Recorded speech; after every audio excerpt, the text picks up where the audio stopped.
हम एक ऐसे रास्ते पे जा रहे हैं जहाँ पे देश का विकास भी हो रहा है, देश संपन्न हो रहा है और हम अपने जो भी हमारा धर्म है उस रास्ते पे हम चल पा रहे हैं, चाहे कोई भी हो।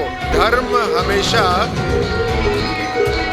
राज को रास्ता दिखाता आ रहा है सदियों से।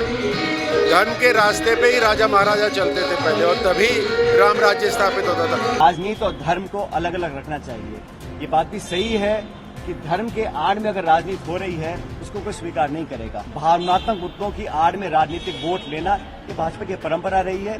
मुझे कब तिरुपति जाना है, कब वैष्णो देवी जाना है, कब अयोध्या जाना है, मेरे मन की बात है। जब मेरा मन करेगा मैं जाऊंगा।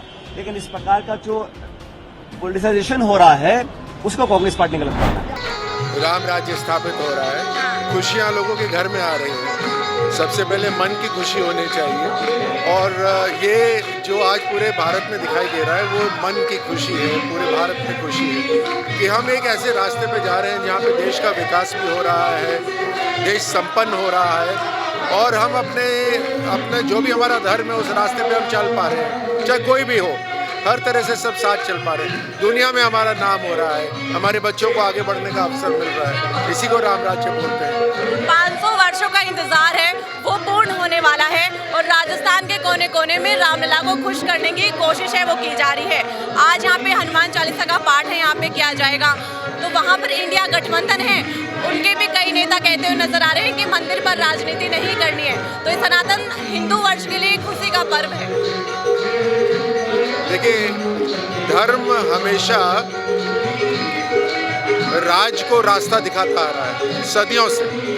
धर्म के रास्ते पे ही राजा महाराजा चलते थे पहले और तभी राम राज्य स्थापित होता था। राम खुद धर्म के रास्ते पे चलते थे। खैर ये लोग तो इनकी क्या बात करनी। मुझे लगता है इनका जो सत्य है, इनका जो असली चेहरा है वो सबको अब बिल्कुल साफ नजर आ रहा है। लेकिन हाँ, हम 22 तारीख को जो स्थापना हो रही है उसकी तैयारी में हम सभी पूरे देश में एक तरह से सभी, आपको क्या लगता है सभी आएंगे, सभी नेता वहाँ पर पहुँचेंगे जिनको निमंत्रण पहुँचा है?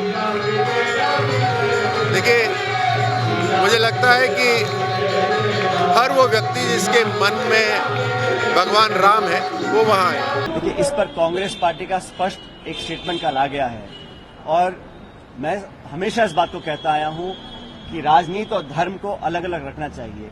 ये बात भी सही है कि धर्म के आड़ में अगर राजनीति हो रही है उसको कोई स्वीकार नहीं करेगा। हम चर्चा करना चाहते हैं मुद्दों पर, जनता के मुद्दों के ऊपर, विकास के, आर्थिक उद्योग के, निवेश के, शिक्षा, चिकित्सा, उद्योग, रोजगार, इस पर चर्चा करने को भाजपा तैयार नहीं है। भावनात्मक मुद्दों की आड़ में राजनीतिक वोट लेना ये भाजपा की परंपरा रही है। और जहां तक मंदिर में जाने का सवाल है, ये आस्था का विषय है, कोई कभी भी जा सकता है। मुझे कब तिरुपति जाना है, कब वैष्णो देवी जाना है, कब अयोध्या जाना है, मेरे मन की बात है। जब मेरा मन करेगा मैं जाऊंगा। लेकिन इस प्रकार का जो पोलिटिसाइजेशन हो रहा है उसको कांग्रेस पार्टी ने गलत माना है।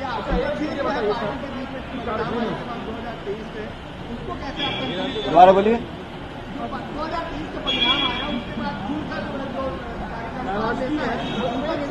देखिए, जब चुनाव संपन्न होते हैं और जब हार होती है तो स्वाभाविक है कि कार्यकर्ताओं के मन में ठेस होता है।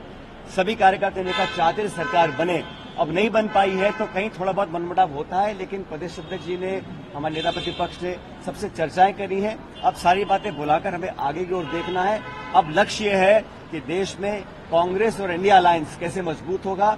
हमारा सीट का बंटवारों की चर्चा दिल्ली में चल रही है, बहुत जल्द रूपरेखा तैयार होगी और पूरा इंडिया अलायंस मजबूती से चुनाव लड़ेगा।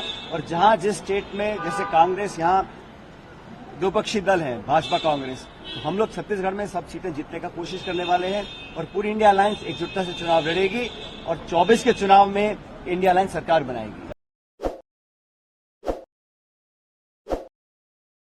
ताज़ा खबरों के लिए विजिट करें द फैक्ट इंडिया की वेबसाइट और डाउनलोड करें द फैक्ट इंडिया ऐप।